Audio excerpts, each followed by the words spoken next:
En este día damos la más cordial y efusiva bienvenida a nuestro doctor Octavio Liste, ausente por 15 días. Gracias, mi querida Nelly, Víctor, a Mervi, Anthony, mi querido profesor de deporte, lo máximo, lo que me hace quedar aquí en el programa. Por supuesto, a los amigos televidentes que No, y que nos... lo ama de verdad, dice 10 minutos míos lo pudieran dar a Liste también. Bueno, hasta ahí no llega su amor. Pero una de las cosas que más me complace es cuando tú me recibes de esa manera y al mismo tiempo me censura porque tenía 15 días sin venir. No, y le dedico una canción. Sí, no, claro, Eso es extra. pero yo estoy muy complacido, sinceramente que sí. Qué Ay, bueno, quiero Liste. saludar a Maricel Lister, mi hija, quien está pasándose unos días con nosotros, y le dije, ve el programa para que me critique. Así que ya tú sabes, mi prenda querida. Liste, las elecciones en Guatemala han generado fuerte tensión. El pasado domingo 25 de junio se celebraron las elecciones generales en Guatemala para elegir presidente de la República o presidenta y demás autoridades. Como sucede en la mayoría de los países de América Latina, incluyendo el nuestro, las elecciones fueron ejemplares, porque participaron de manera libre, transparente y votaron por el que quisiera. Ahora bien, ¿cuál es la sorpresa? La sorpresa es que quedó en primer lugar Sandra Torres, que era la esposa de Álvaro Colón Caballero, quien fue presidente de la República de Guatemala, y que cuando él no había terminado su periodo, ella se lanzó a la candidatura presidencial y la constitución guatemalteca es tan rígida que no permite que ningún familiar de alguien que sea presidente pueda aspirar a la presidencia, ni siquiera los suegros. ¿Cuál fue la solución? Ella se divorció y los periodistas, como siempre, que no tienen que ser paparazzi para buscar noticias, amanecían frente a la casa de él para ver si de noche él no se filtraba en sus alcobas y era para tratar de demostrar que real y efectivamente se habían divorciado. Ella ha sido una eterna aspirante, ha participado en varios procesos y en esta oportunidad quedó en primer lugar, pero apenas con un 16%. En segundo lugar quedó Bernardo Arévalo. Sandra es del partido Unión Nueva Esperanza y Bernardo Arévalo es de un movimiento político que se formó, se llama Semilla, y obtuvo un 12%, apenas un 4% de diferencia. Y ustedes dirán, bueno, ¿y la mayoría de los votos dónde fueron a parar? El 14.5% votaron nulo y un 4% votó en blanco. Ustedes dirán, bueno, y se sabe que la población guatemalteca mayoritariamente es indígena, ¿será que no saben votar? No, era que ninguno de los candidatos llenaba la expectativa para ellos votar y fue una especie de rechazo. Es un grave error porque tú tienes que votar por uno, aunque tú pienses que es el menos malo, pero para tener derecho a reclamar cuando no se cumpla con lo que se ofrece. Así que frente a este resultado, los partidos mayoritarios o tradicionales que quedaron por el suelo solicitaron al Tribunal Constitucional que se hiciera una revisión de las votaciones.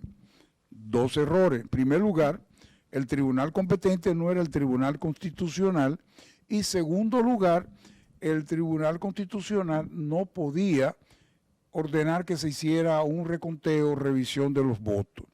Por eso es que hay una gran tensión en Guatemala, porque ahora se está verificando y si hay anomalía, entonces el reconteo.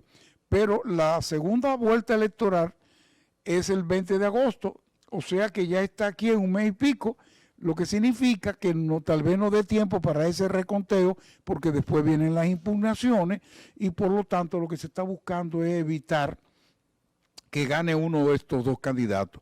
¿Cuál se perfila como ganador?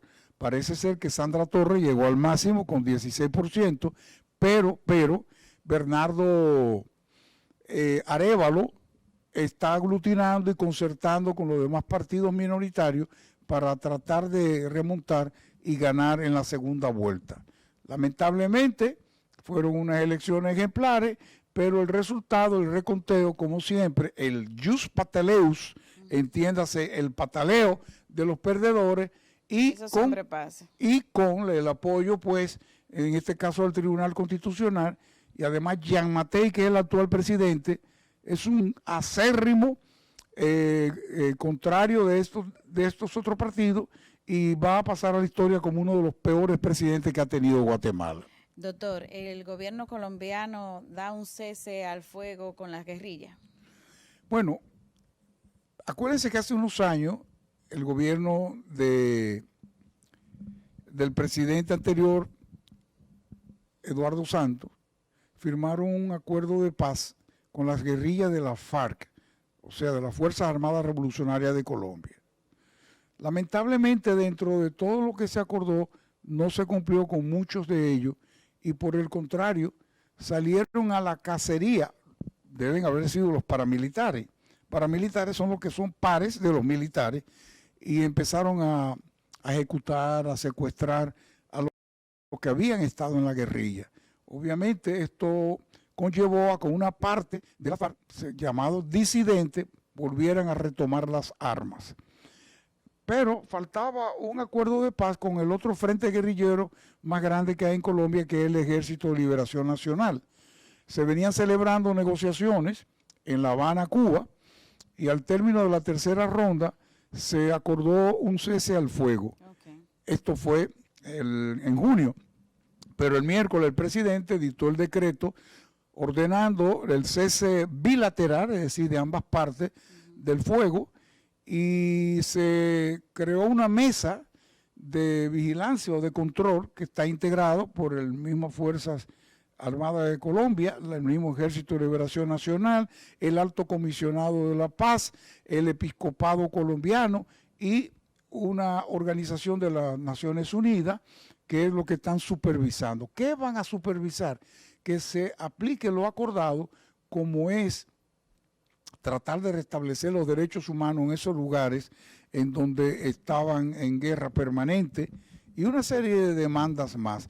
El cese al fuego es por 180 días, que comienza ahora el 5 de agosto y termina el 29 de enero, y dependiendo de lo que se logre, entonces se prorrogaría. Nosotros felicitamos este acuerdo porque Colombia merece ya la paz. Más de 50 años en una guerra irregular con las guerrillas. Acuérdense que el más acérrimo enemigo de la guerrilla era y es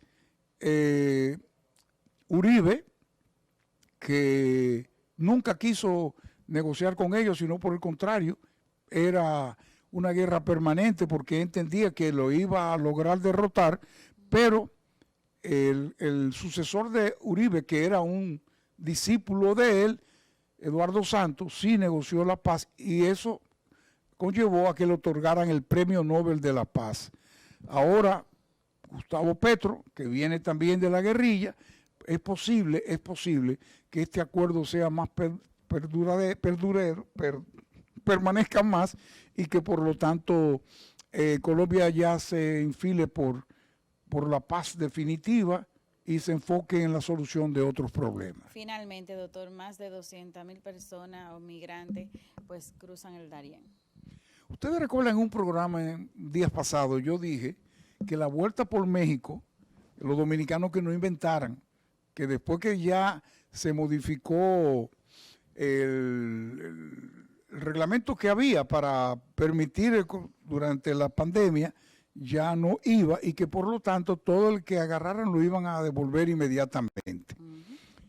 Pero, oh sorpresa, el gobierno panameño ha dicho que en los primeros 5 meses de este año, más de 200,000 personas han cruzado el tapón del Darién, la selva del Darién. Se llama así porque el Darién es una provincia de Panamá que hace frontera con Colombia.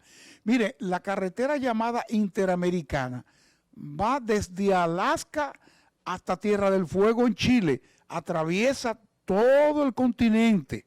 Y en el único lugar, claro, no es una autopista, puede ser una carretera, unos callejones, unos caminos vecinales, pero hay una conexión, con excepción del tapón del Darién, que hay una selva espesa donde ninguno de los dos países han querido abrir eso ahí, porque obviamente sería un ecocidio, es decir, acabaría con todas esas selvas vírgenes, pero ahí hay toda clase de animales salvajes, y más de 200,000 personas cruzaron, niños, mujeres embarazadas, y no se sabe la cantidad que murieron, pero fueron 4 veces más que en los mismos meses, 5 meses del 2022. Ahora, ¿quiénes cruzan por ahí?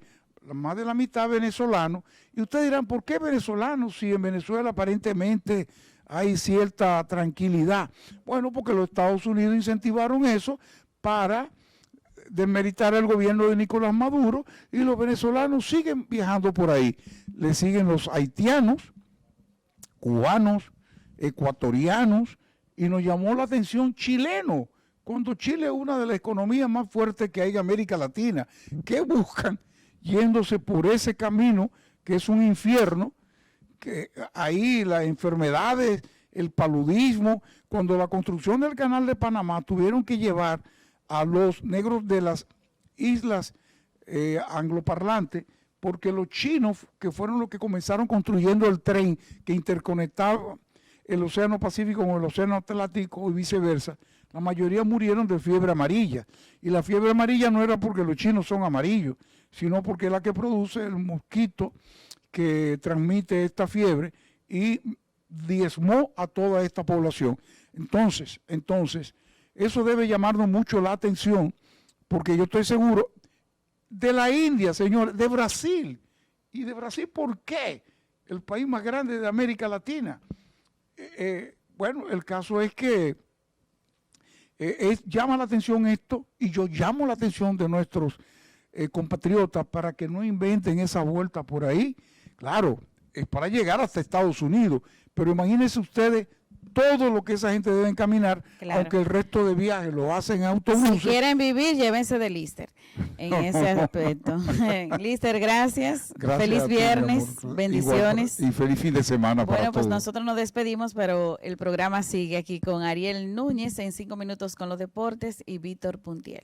Víctor Puntiel, junto a un equipo de experimentados profesionales, hacen de Contacto Diario la revista matinal más completa de la televisión regional. Entrevistas, análisis, comentarios, reportajes, deportes, farándula y todo el acontecer nacional e internacional. Estás en Contacto Diario de lunes a viernes de 8 a 9:30 de la mañana por el canal 8 de Telenor. Contacto Diario, la revista matinal más completa de la televisión regional.